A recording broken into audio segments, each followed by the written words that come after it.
Hello everyone, welcome back on my YouTube channel. Industrial law में जो हमारा topic चल रहा है इंडस्ट्रियल लॉ, इसमें जो हम एक्ट कवर कर रहे हैं स्टूडेंट वो है the state insurance act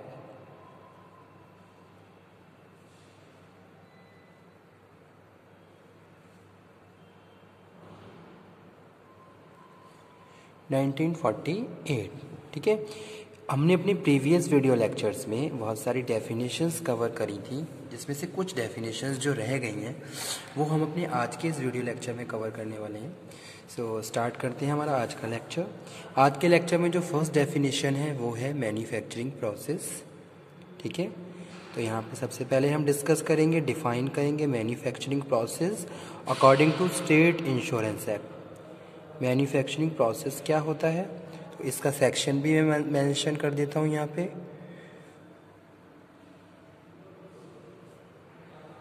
okay, तो क्या है manufacturing process?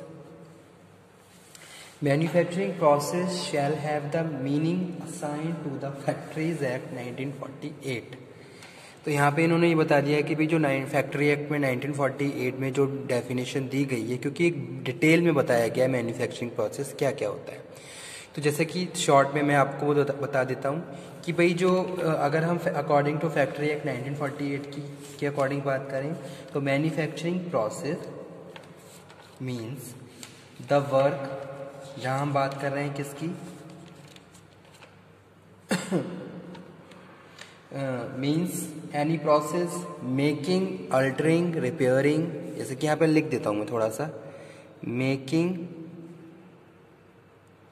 Altering,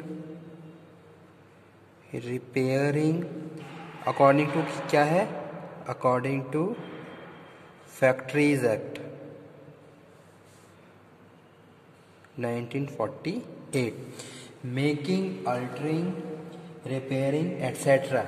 any articles or substance with a view to increase its use, sale, transportation, delivery और disposal। ठीक है, तो ये क्या है, मैन्युफैक्चरिंग प्रोसेस है। और भी डिटेल में पूरी डेफिनेशन है, उसके लिए आप देख लीजिए एक बार फिर से। ठीक है, तो ये है manufacturing process according to ESI act 1948। उसके बाद जो नेक्स्ट डेफिनेशन है वो है miscarriage. Miscarriage second definition,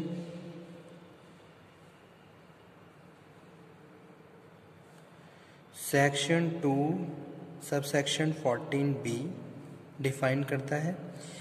miscarriage means exclusion of the contents of pregnant uterus at any period prior to during the 26th week of pregnancy, but does not include any miscarriage the causing of which is punishable under the Indian Penal Code 65 of 1860। Okay, तो ये क्या है, definition है miscarriage की। Third यहाँ पे हम बात कर रहे हैं ऑक्यूपायर कौन होते हैं। Occupier section 2 subsection 15,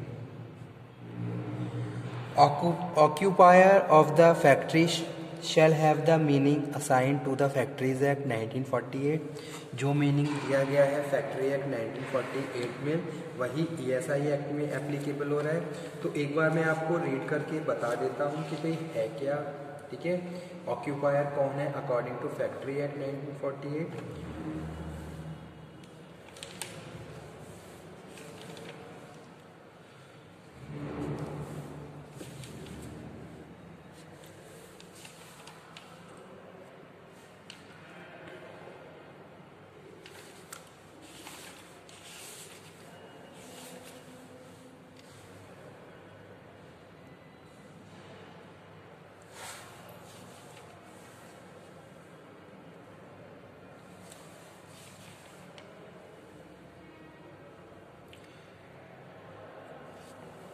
Occupier, any manager, okay, who has right on the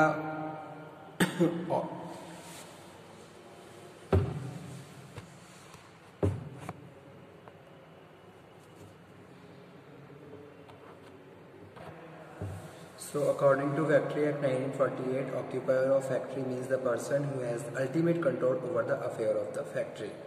Okay, तो उसको हम क्या बोलते हैं? Occupier बोलते हैं.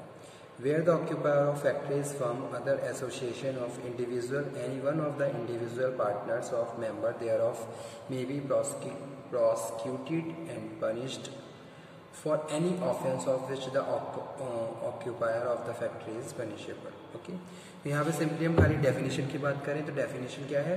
Occupier of a factory means the person who has ultimate control over the affair of the factory. उसके बाद जो थर्ड डेफिनेशन है स्टूडेंट वो है परमानेंट पार्शियल डिसेबलमेंट, जो हम अपने कंपनसेशन एक्ट में भी पढ़ चुके हैं. परमानेंट पार्शियल, यहाँ पे एक साथ डिफाइन किया गया है दोनों डेफिनेशन को. Permanent partial disablement section 2 subsection 15A. Permanent partial disablement means such disablement of a permanent nature, ठीक है, as a reduce the earning capacity. या तो अर्निंग कैपेसिटी बिल्कुल ही खत्म हो जाती है जिनको हम पार्शियल डिसेबलमेंट वो परमानेंट डिसेबलमेंट बोलते हैं, या फिर अर्निंग कैपेसिटी कुछ टाइम के लिए रिड्यूस हो जाती है जिसको हम पार्शियल डिसेबलमेंट बोलते हैं. तो वही चीज़ यहाँ पे मैं आपको बता रहा हूँ, earning capacity of employ in every employment which he was capable of the undertaking the time of accident पर resulting in the disablement. Okay, second यहाँ पे हम बात कर रहे हैं परमानेंट टोटल डिसेबलमेंट, जो कहीं ना कहीं इसी से रिलेटेड है. Permanent total disablement section 2 subsection 15B. Permanent total disablement means such disablement of a permanent nature is an incapacities of the employee for all work which he was capable of performing before the time of the accident which resulted in such disablement. ठीक है, यानी कि कोई भी ऐसा accident जिसकी वजह से आप क्या है, अर्निंग कैपेसिटी आपकी परमानेंटली डाउन मतलब कि फिनिश हो गई है, तो उसको हम परमानेंट टोटल डिसेबलमेंट बोलते हैं. उसके बाद जो 6 नंबर पे जो डेफिनेशन है वो है पावर, सेक्शन 2 सबसेक्शन 15C. तो पावर को यहाँ पे डिफाइन कर रहे हैं हम. Power shall have the meaning assign to it in the factories act 1948. ठीक है, तो पावर क्या है अकॉर्डिंग टू फैक्ट्री एक्ट, तो ये भी मैं आपको एक्सप्लेन कर देता हूँ. सेक्शन 2G डिफाइन करता है पावर मीन्स इलेक्ट्रिकल एनर्जी और any other form of energy which is mechanically transmitted and is not generated by the human और एनिमल एजेंसी. ठीक है, तो उसको हम पावर बोलते हैं. उसके बाद प्रिस्क्राइब्ड कौन है? Prescribe means prescribe by the rules made under this act.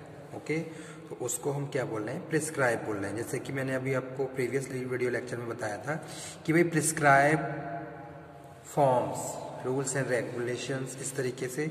Prescribed section 2 subsection 16. Prescribe means prescribe by rules made under this act. उसके बाद जो नेक्स्ट डेफिनेशन है वो है principal employer. Principal employer section 2 subsection 17. Principal employer means in a factory the owner or occupier of factory and include the managing agent of such owner or occupier, the legal representative of deceased owner or occupier, and where a person has been named as a manager of the factory. Okay, under the Factory Act 1948. तो वो क्या है? Principal employer है. Second यहाँ पे हम बात कर रहे हैं in any establishment under the control of any department of any government of India, the authority appointed by such government in this behalf of where no authority is appointed the head of the department. Third one है in any other establishment any person responsible for the supervision and the control of the establishment is known as the principal employer. Okay, उसके बाद जो 9th number पे जो definition है वो है regulation. Regulation section 2 subsection 18. यहाँ पे हम बात कर रहे हैं regulation means a regulation made by the corporation. Okay, after that next है शेड्यूल 10th नंबर पे। Schedule section 2 sub section 19। तो शेड्यूल में यहाँ पे हम बात कर रहे हैं, schedule means any schedule of this act. Okay, उसके बाद नेक्स्ट डेफिनेशन है वो है sickness, section 20। Sickness means a condition which require medical treatment, कोई भी ऐसी कंडीशन जिसके लिए मेडिकल ट्रीटमेंट रिक्वायर्ड हो, and attendance and necessities absence from work और मेडिकल ग्राउंड्स। ओके, तो उसको हम क्या बोलते हैं, सिकनेस बोलते हैं। उसके बाद जो नेक्स्ट डेफिनेशन है वो है वेजेस। आज हम अपनी डेफिनेशंस कवर करेंगे, तो हमारी ऑलमोस्ट सारी डेफिनेशन ESI एक्ट की कवर हो चुकी हैं।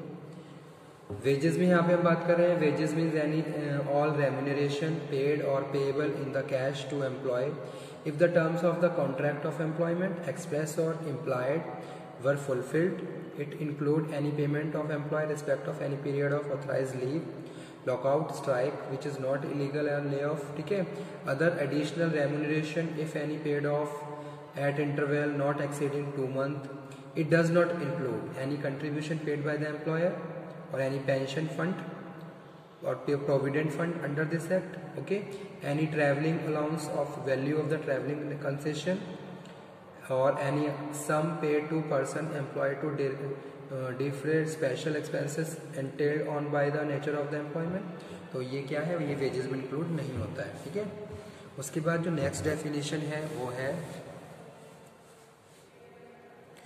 Wage period, section 2 sub section 23। तो वेज पीरियड में यहाँ पे हम बात कर रहे हैं, wage period in relation to an employ means the period in respect of which wages are ordinarily payable to him whether in terms of contract of employment express or implied or otherwise. Okay,